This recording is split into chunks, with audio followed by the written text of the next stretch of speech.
হাঁহিৰ থোনপাক জনপ্ৰিয় অভিনেতা জয়ন্ত দাস আৰু নাই।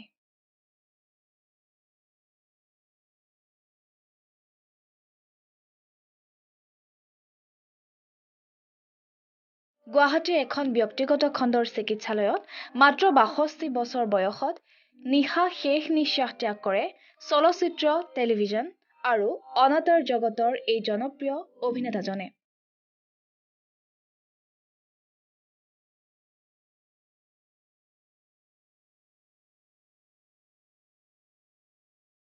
অভিনয়ৰ উপৰিও তেওঁ আছিল এজন দক্ষ ক্ৰিকেট খেলুৱৈ।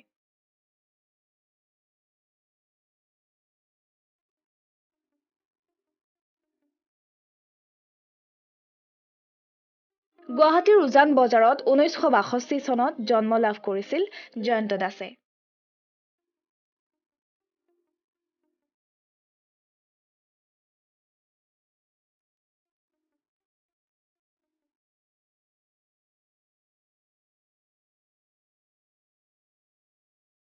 কটন কলেজিয়েট আৰু কটন মহাবিদ্যালয়ত শিক্ষা গ্ৰহণ কৰি থকাৰ মাজতে বিভিন্ন ঠাইত অভিনয় কৰি তেওঁ পৰিচয় দিছিল অভিনয় প্ৰতিভাৰ।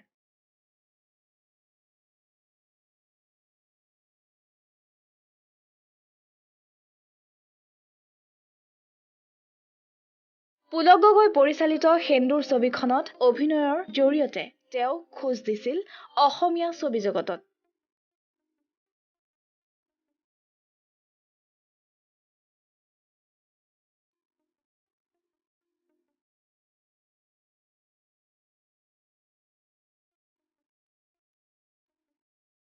চল্লিশখনতকৈও অধিক ছবিত তেওঁ অভিনয় কৰি গৈছে।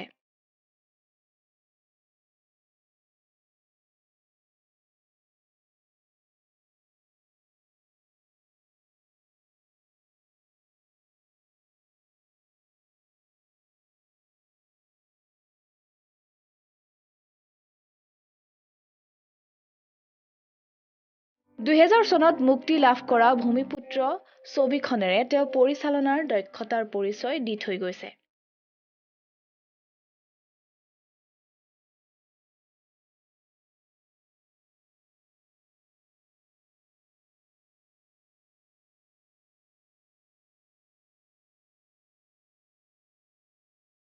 ভাড়াঘৰ নামৰ টেলিভিছন ধাৰাবাহিকখনত তেওঁ কৰা অভিনয়ে মন মুহিছিল অজস্ৰজনক।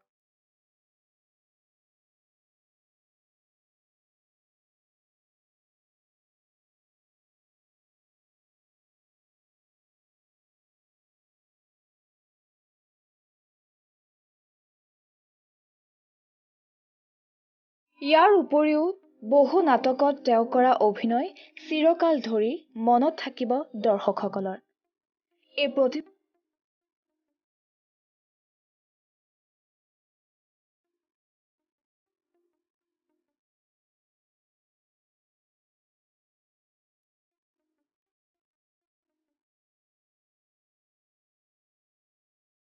এই প্ৰতিভাশালী অভিনেতা খেলুৱৈজনৰ মৃত্যুত সাংস্কৃতিক জগতৰ উপৰিও বিভিন্ন ক্ষেত্ৰত শীৰ্ষ ব্যক্তি আৰু ৰাজনৈতিক নেতৃবৰ্গই গভীৰ শোক প্ৰকাশ কৰিছে।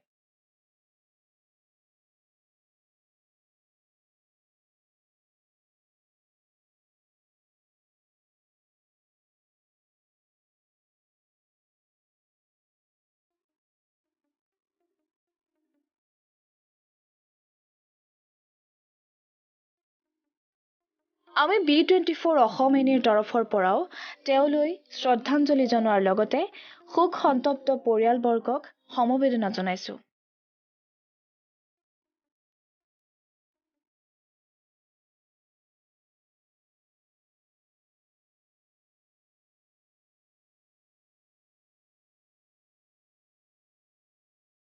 News desk B24 Assam north east.